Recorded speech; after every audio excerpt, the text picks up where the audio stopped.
Vamos começar a nossa aula 15.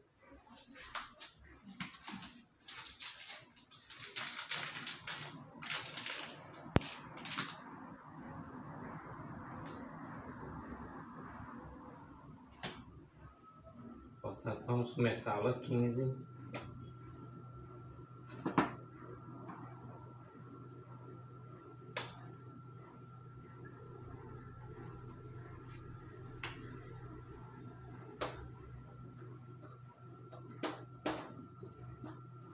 História geral.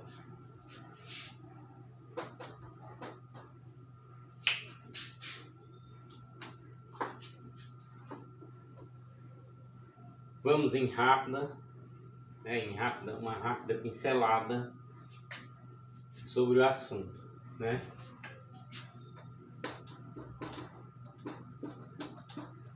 A França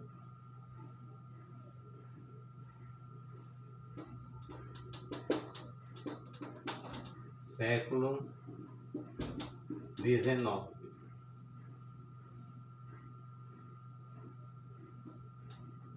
(1815 a 1830).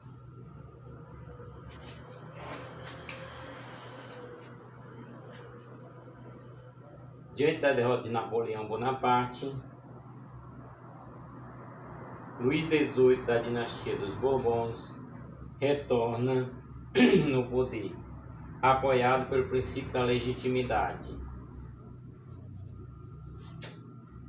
Portanto, Luís XVIII retorna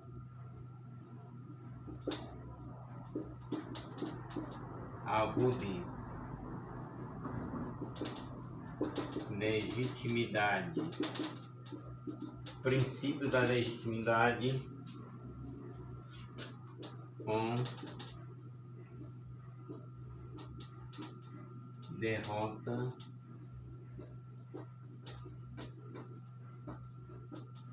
de Napoleão.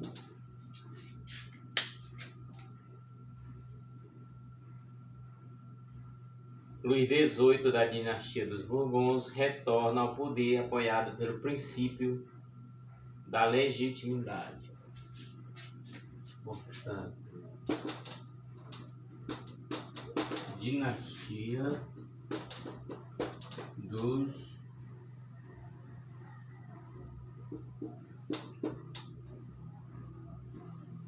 Bourbons.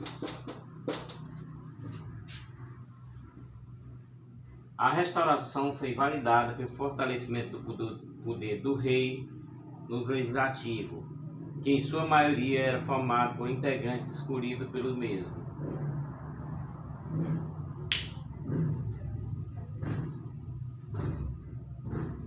A grande parcela da população não tinha acesso à participação política, devido ao caráter censitário do voto.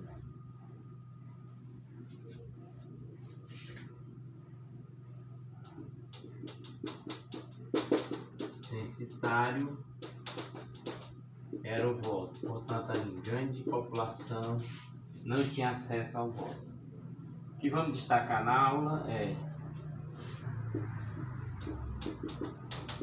o elitismo e o absolutismo.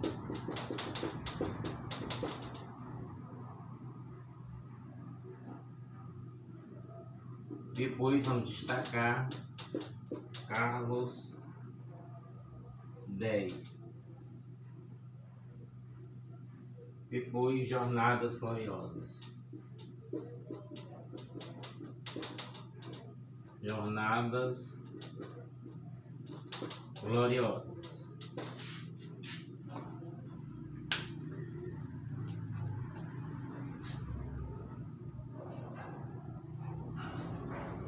O elitismo e o absolutismo representavam na Restauração Francesa o retorno do antigo padrão abandonado pela Revolução, existindo ainda um certo perfil que mesclava o liberalismo na perspectiva econômica.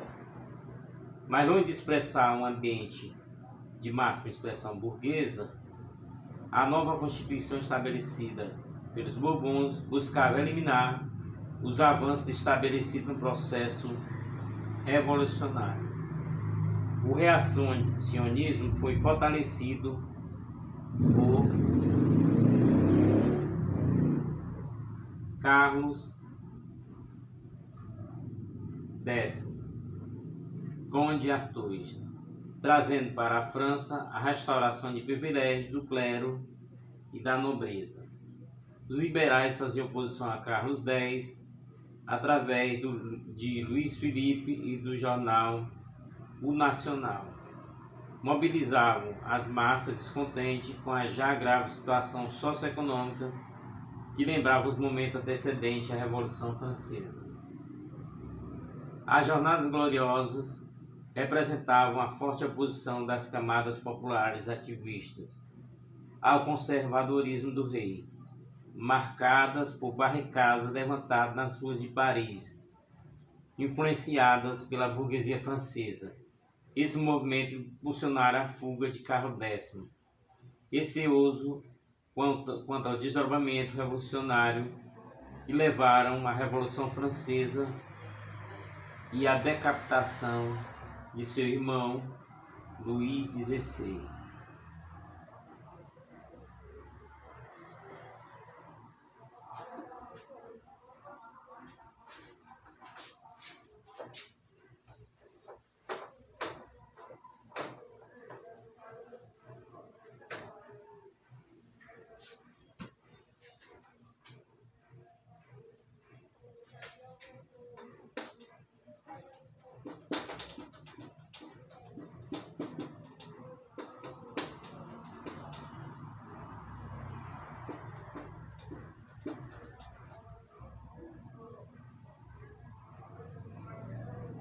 A Revolução de 1830.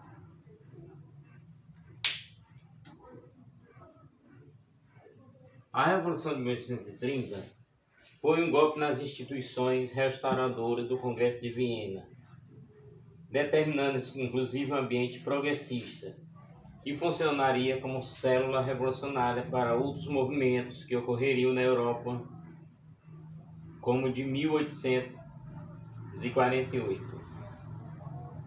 Com a derrubada da dinastia dos Bourbons,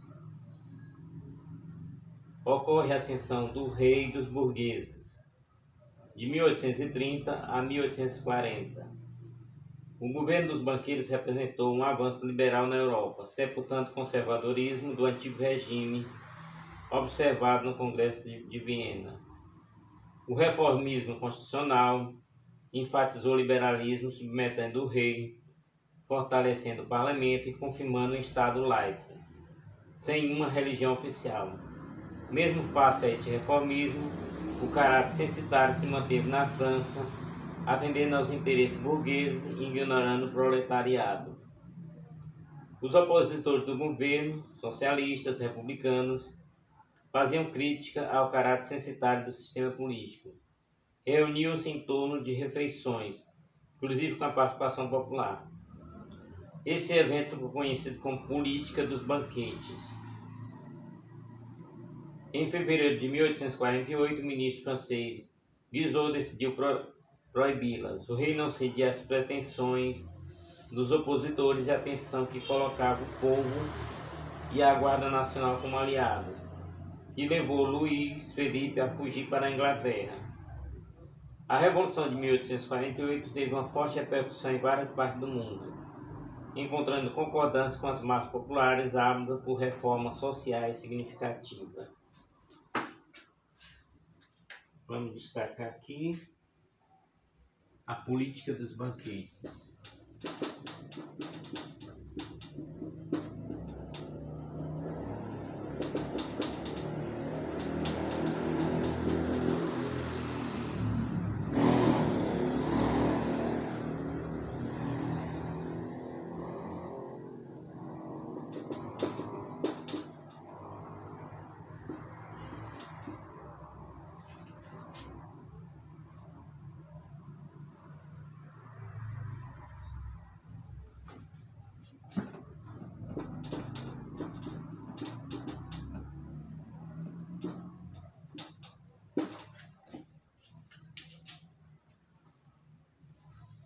A Revolução de 1848 teve uma forte repercussão em várias partes do mundo, encontrando concordância com as massas populares ávidas por reformas significativas. A Segunda República ocorreu de 1848 a 1852.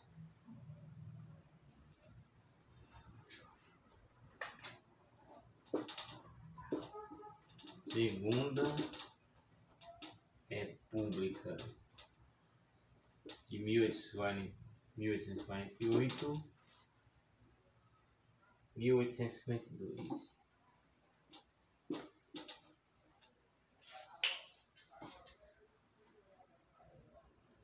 A Segunda República na França foi estabelecida com a queda de Luís Felipe. Portanto, queda de Luís Felipe. É o que precisamos saber sobre a queda de Luís Felipe.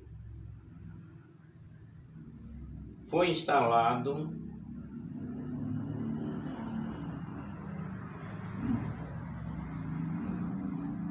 um governo provisório com o objetivo de fundar uma Assembleia Constituinte, liderada por Lamartine, auxiliado por Louis Blanc. Importante anotar quando ocorrera a Primeira República na França.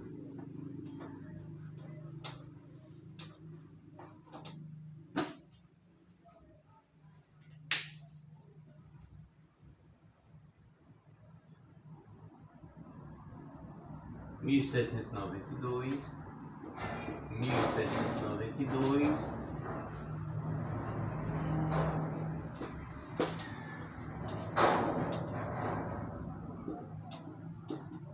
Primeira República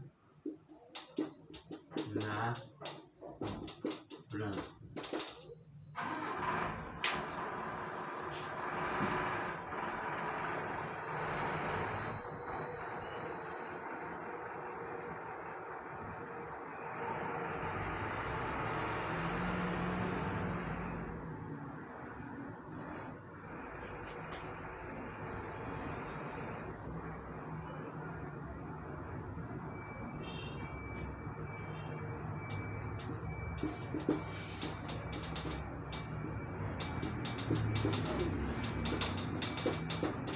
Bem, o caráter do governo provisório foi um caráter reformista.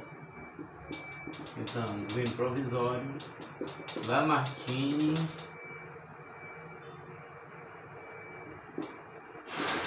Louis Blanc.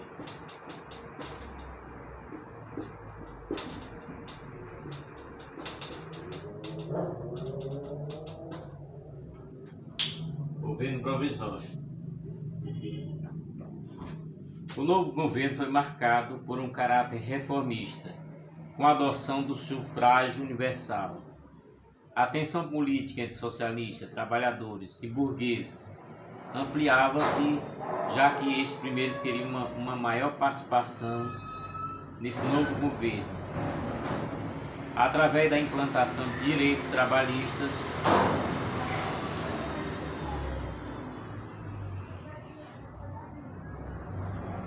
como o direito de greve e a diminuição de jornadas de trabalho.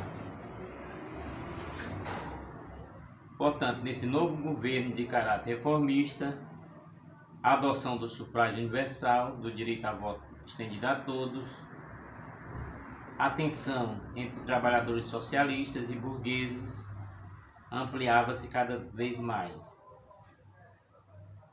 Direito de greve e diminuição de jornada de trabalho. Foram criadas as oficinas nacionais.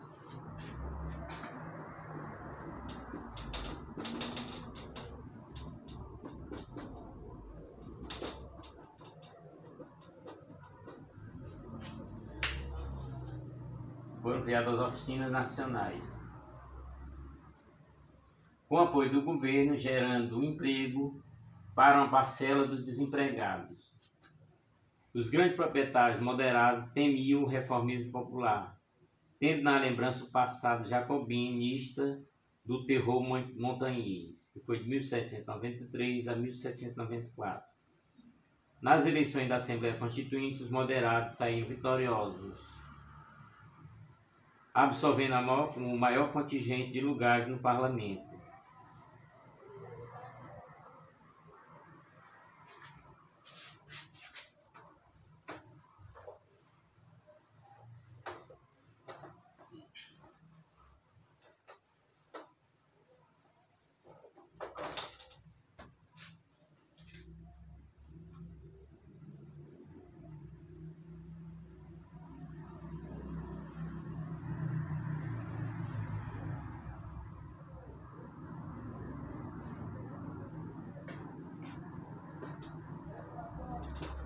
Abril de 1848,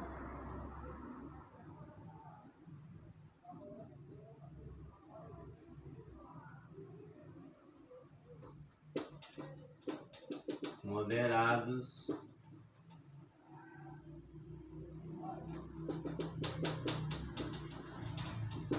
venceram.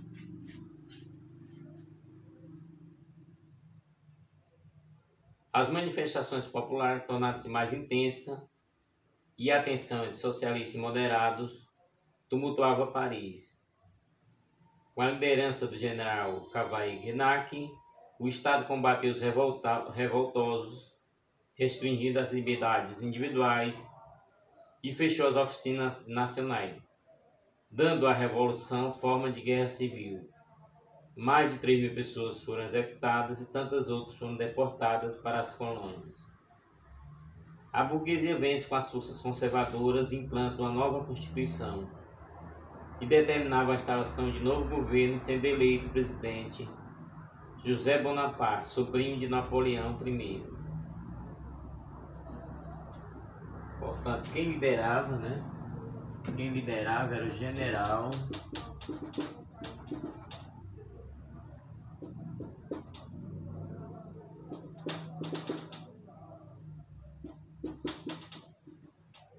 Cavaignac.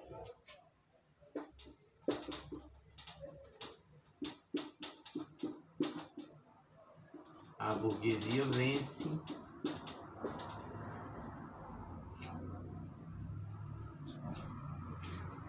e terá como governo José Bonaparte.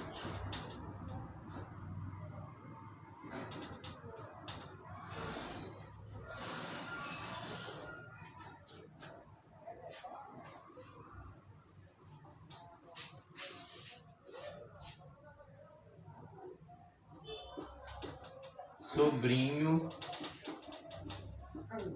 de Napoleão.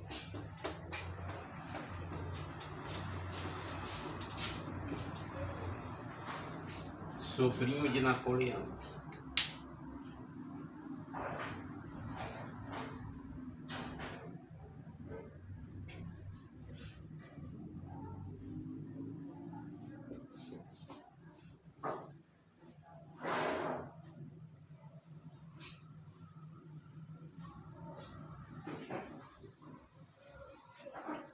A esperança francesa para que o país vivesse seus tempos áureos lembrava o imperialismo bonapartista.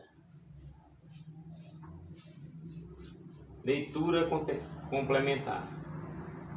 Como todos os acontecimentos históricos, a Comuna de Paris, em 1871, suscitou diversas opiniões contraditórias.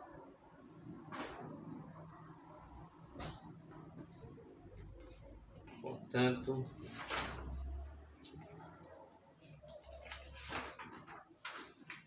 vamos avançar na história, né?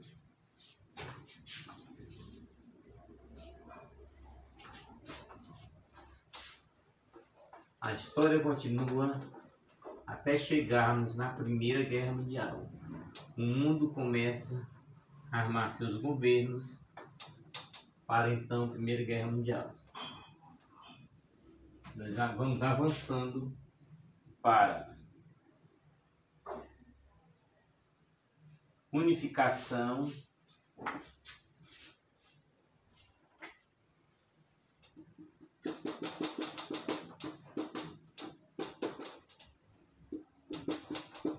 alemã e italiana. Deixemos um pouco a França de lado, enquanto não chega a Primeira Guerra Mundial.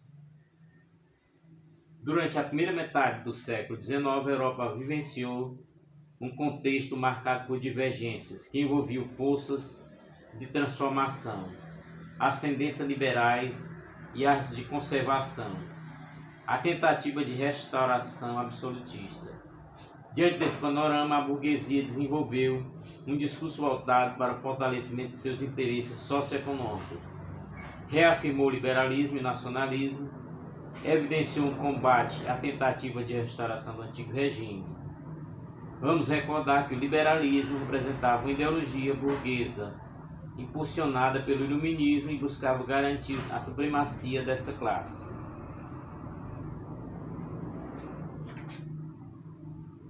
O liberalismo, né?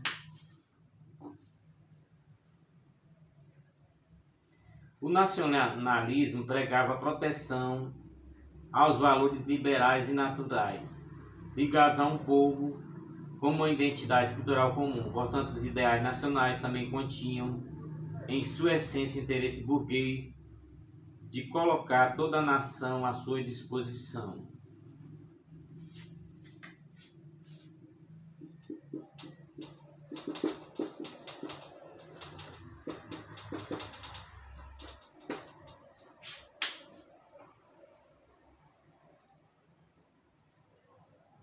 Em 1848, já falamos, setores médios urbanos participaram da instalação de uma república provisória na França. A alta burguesia, temerosa que as forças de conservação presentes no mal-sucedido Congresso de Viena retornassem sua linha de influência, iniciou duas ondas revolucionárias, o liberalismo e o nacionalismo. Nesse mesmo período, o proletariado buscava o caminho de formar autonomia, defendendo o socialismo. As três ondas revolucionárias que percorriam a Europa ficavam conhecidas como Primavera dos Povos.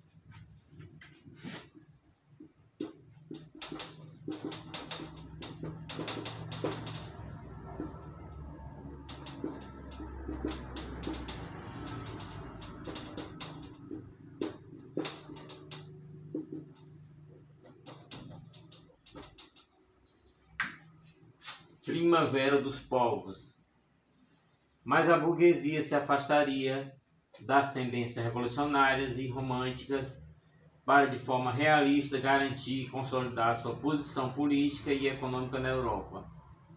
Então observaremos que os movimentos liberais burgueses, a partir de então, começaram a perder seu caráter radical e constitucional. A conhecida política das nacionalidades acabaria ganhando um caráter conservador sob liderança da burguesia. O fortalecimento dos movimentos nacionalistas possibilitou a formação da Itália e da Alemanha. A condução desse movimento de unificação foi iniciada tendo como ponto de partida a área industrializada que, de acordo com os interesses burgueses, procuravam ampliar seus mercados consumidores.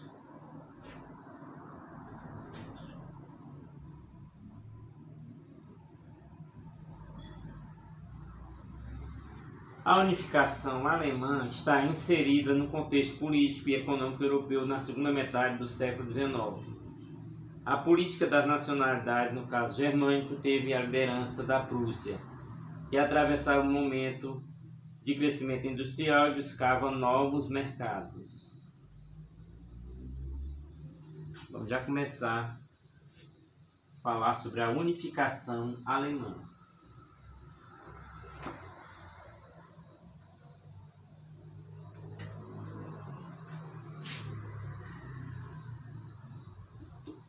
Otto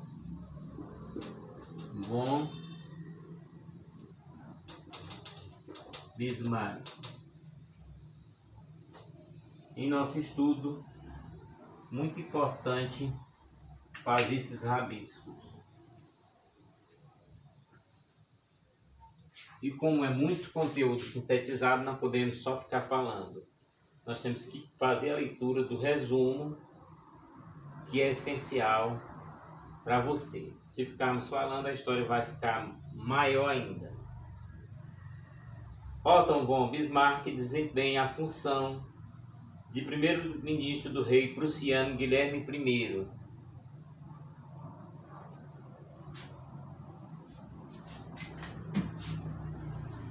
Primeiro-ministro de Guilherme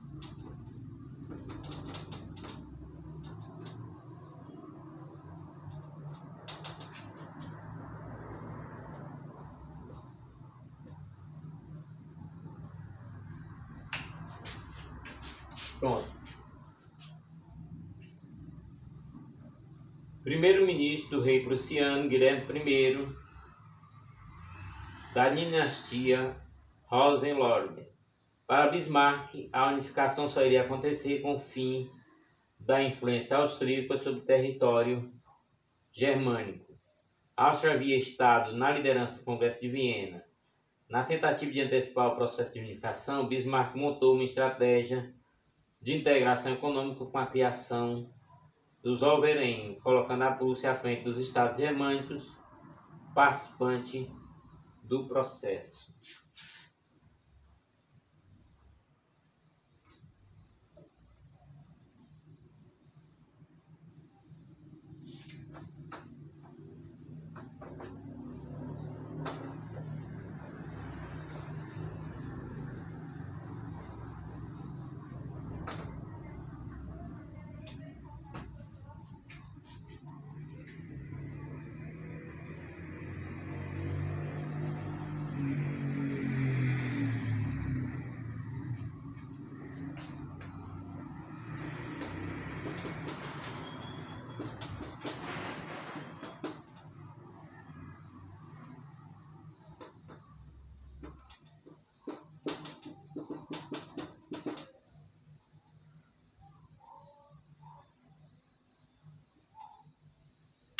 Bem, antes de chegarmos na expansão prussiana, vamos lá.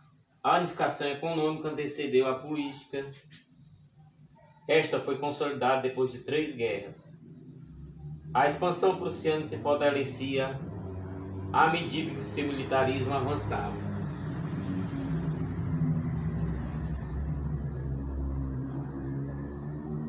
O avanço diante da Confederação Germânica, Bismarck empenhou-se em forjar uma imagem popular da Áustria, em que o atraso econômico de sua rival fosse um dos elementos considerados para que essa perdesse sua liderança diante dos alemães.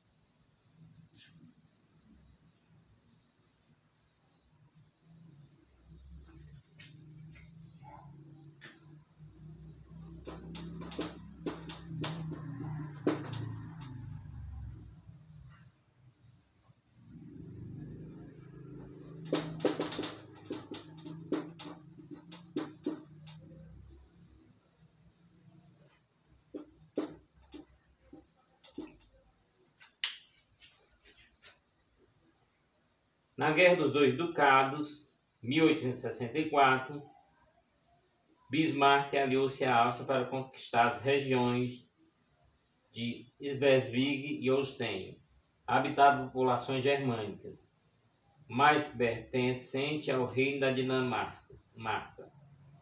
O conflito estimulou o nacionalismo germânico. Com a paz de Viena, Holstein passou para a administração austríaca e Schleswig para o controle prussiano.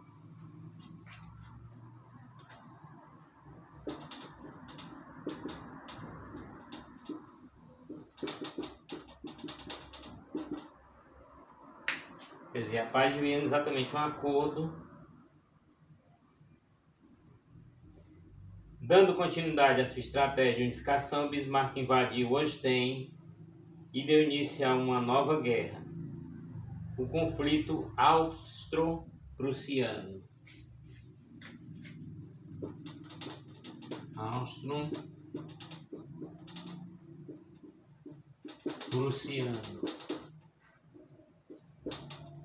O conflito entre Áustria e Prússia. Foi orientado pela ação diplomática de Bismarck, que obteve o apoio da Itália, interessada na Venécia e na declaração francesa de que Napoleão III não participaria do conflito. A Áustria, derrotada pelo exército prussiano na Guerra dos 7 Semanas, abandonou a Confederação Germânica.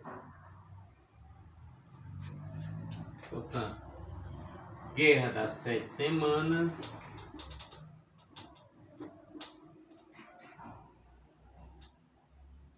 uma guerra na qual a Áustria acaba sendo derrotada.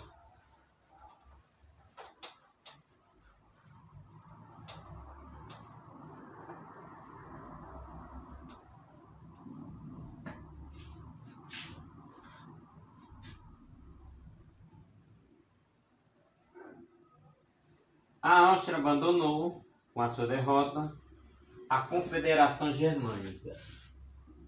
A Confederação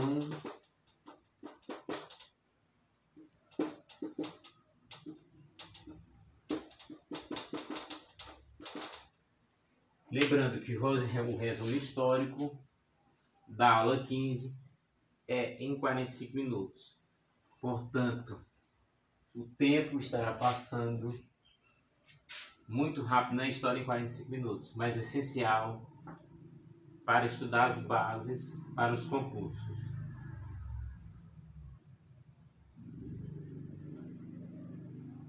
Como a Áustria abandonou a Confederação Germânica, em seu lugar criou-se a Confederação Germânica do Norte, formada por estados que romperam a aliança com a Áustria. Contudo, a unificação não se consolidava e novos problemas surgiram no campo da diplomacia internacional. Napoleão III, que à época da Guerra de 7 Semanas havia conservado neutralidade, passava a exigir possessões territoriais, política das gorjetas, para que a Prússia desse continuidade ao seu planejamento estratégico. Nem todos os estados, Baviera, Württemberg, Baden, Hessen, reconheceram a hegemonia prussiana. Então Bismarck não usou a força, pois temia que esses estados se aliassem à Áustria e à França e o processo de unificação fosse desacelerado. Otto von Bismarck expressa o máximo: a unificação será feita a ferro e sangue, refrear os seus intentos e passar a agir com mais cautela. A Prússia começou a estimular a montagem política de um conflito que unisse os estados germânicos do norte ao do sul, suscitando que os estados germânicos estivessem sofrendo uma grande ameaça na região do Reno. Ele provocaria uma guerra internacional que levaria à unificação total. Somando-se a esse cenário, a candidatura de um príncipe germânico ao trono da Espanha, rejeitada pela França, que temia a ameaça de ficar sitiada por Império Germânico. Na montagem desse quebra-cabeça, Bismarck costurou uma tensão entre os dois países, fraudando o despacho diplomático de M, que forçou a França a declarar a guerra à Prússia. Então, vamos destacar aqui: guerra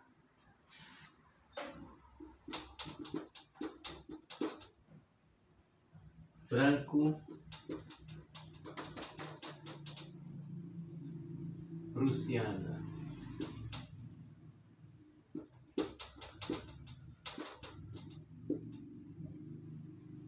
(1870) 1871. Continua com Tratado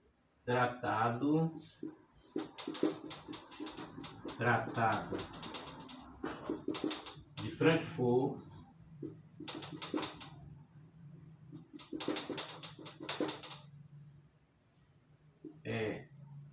Segundo Reich,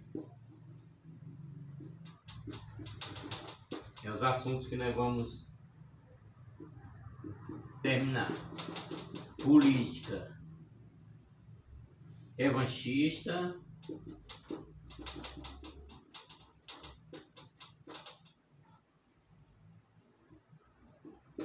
postura neocolonialista,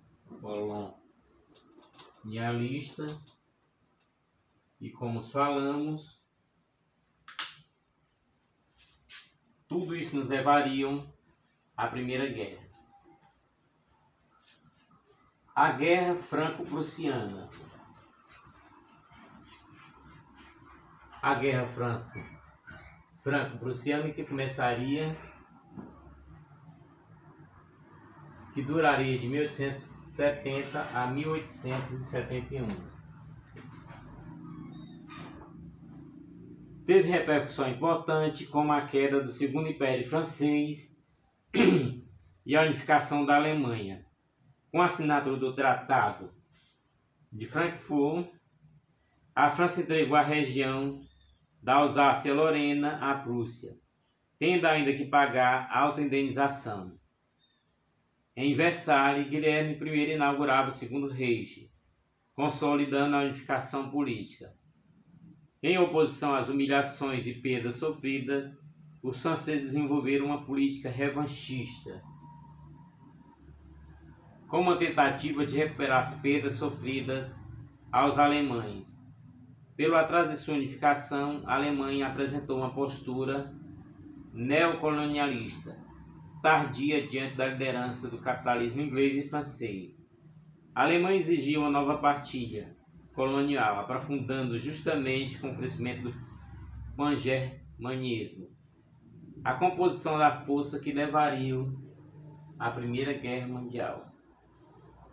Portanto, a história segue e lá na frente nós vamos ver a Primeira Guerra Mundial.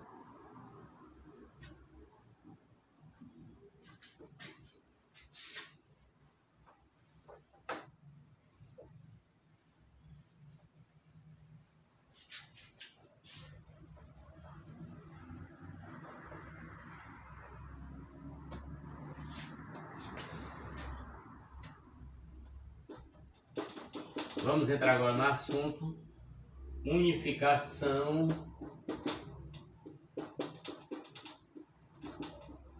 italiana. Então veja aí, a grande bota, né? Unificação italiana.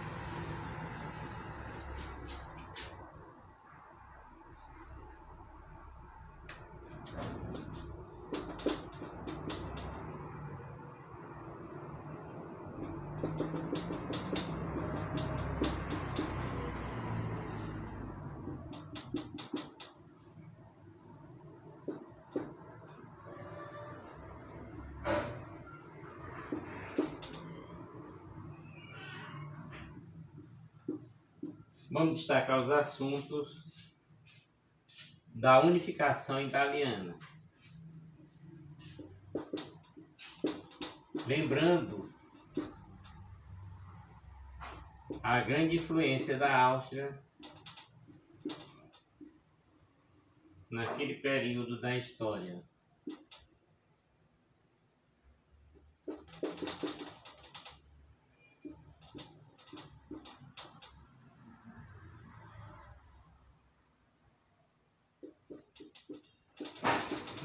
Tratado de Zurique.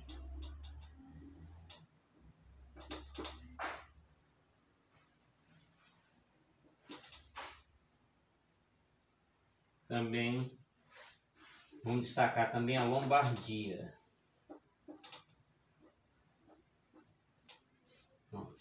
Algumas coisas estão aí. A unificação italiana. O processo de unificação italiana foi liderado pelo reino sardo-piemontês de caráter industrial. O seu rei, Vítor Emanuel II, viveu de 1849 a 1868. Foi apoiado pelo grande articulador Camilo de Cavour, né? Camilo de Cavour. E às vezes o historiador não destaca, mas é importante destacarmos algum nome.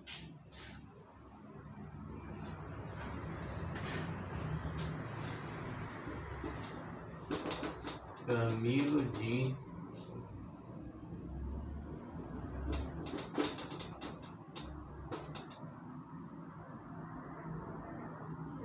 O primeiro-ministro fortaleceu o reino sardo-piemontês no liberalismo. Aproveitou-se do panorama internacional em que as forças de transformação combatiam a possibilidade de retorno do antigo regime.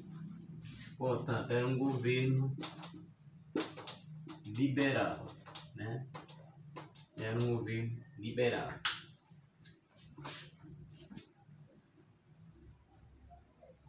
Para contar com o apoio de outras nações na tarefa de unificar a Itália, a difusão das ideias burguesas contribuíram para a construção de uma realidade liberal que facilitaria o crescimento da economia capitalista e buscava a consolidação de postura nacionalista, ampliando cada vez mais os mercados.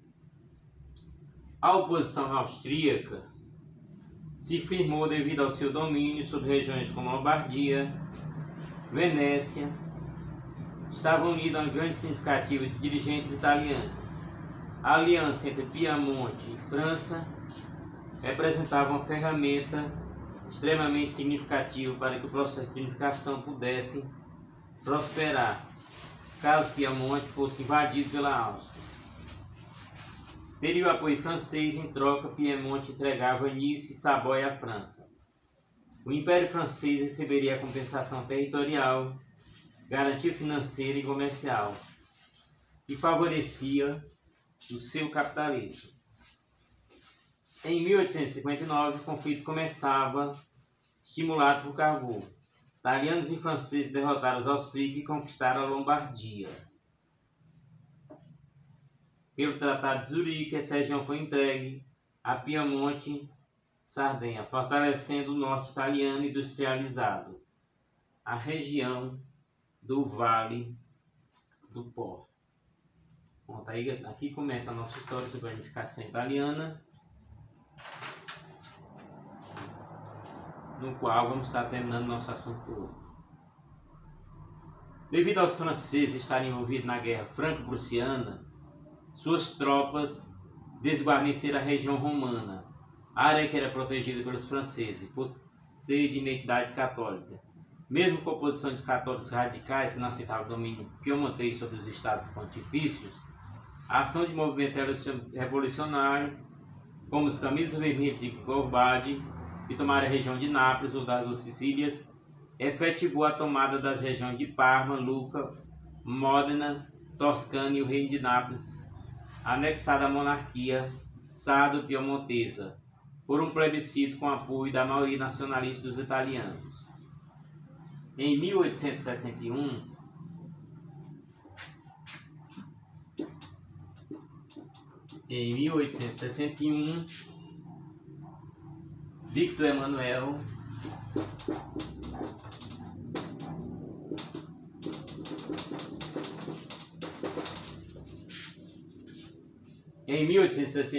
Vítor Emanuel era coroado rei da Itália e a capital passava de Turim para Florença, mesmo com a morte de Cavour em 1865. Portanto, rei da Itália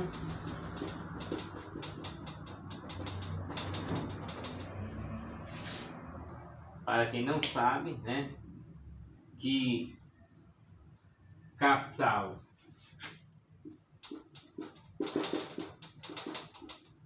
de Turim para Florença. Capital passar de Turim para Florença. Mesmo com a morte de Cavour, em 1865, e o fracasso das negociações diplomáticas pelo controle da região de Venécia e de Roma, durante o ano de 1866, a Itália conseguiu anexar a Venécia. Em 1870, após a retirada das tropas de Napoleão de Roma, logo os italianos ocuparam Roma, sendo transformada em capital do Reino da Itália. Portanto, 1870, a capital passou a ser Roma. A capital do Reino da Itália passou a ser Roma.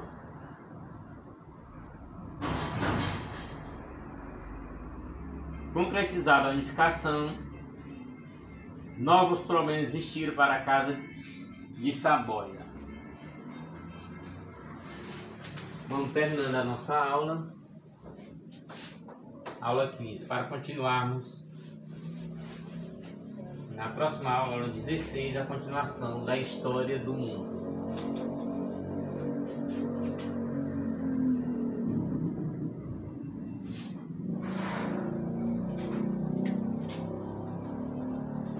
Casa de Saboia, outro nome importante para que se saiba a importância mesmo. A questão romana, fundamentada na recusa de Pio IX e de seus sucessores em não concordarem com a proposta de unificação, a questão seria resolvida apenas no governo de Vítor Emanuel III, quando Benito Mussolini e o Papa Pio XI, com o arranjo de um acordo que previa a criação do Estado Vaticano, assinaram o Tratado de Latrão. Portanto, Pio, não aceitava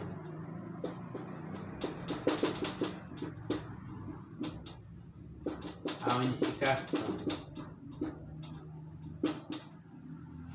Pio IX não aceitava a unificação. A questão seria resolvida no governo de Vítor Emanuel III, Vítor Emanuel III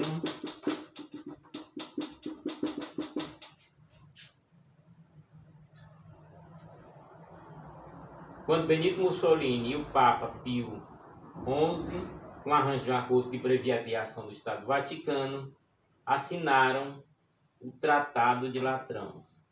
Portanto, Benito Mussolini,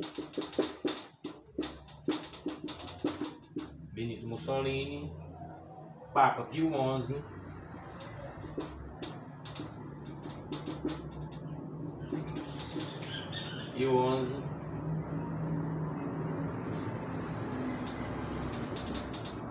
e a ação do Estado do Vaticano.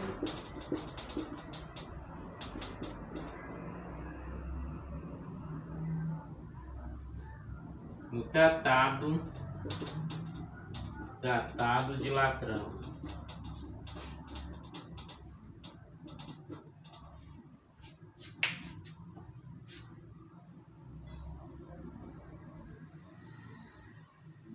Outra situação diplomática da Itália irredenta, caracterizada pela existência da minoria, assinaram fora o território italiano, sendo solucionada em 1919 pelo Tratado de Saint-Germain, com a anexação de Trentino, Istria e Tirol, que estava sob controle da Áustria. Portanto, está desenhado o mapa da Europa para a continuação da história. Portanto, em 1919, foi feito o Tratado de Saint-Germain, a anexação de Trentino e Tirol, que estava sob controle da Áustria. Aqui terminamos essa parte da história da unificação da Itália. Na aula 16 continuaremos a nossa história até a Primeira Guerra Mundial. Até a nossa próxima aula.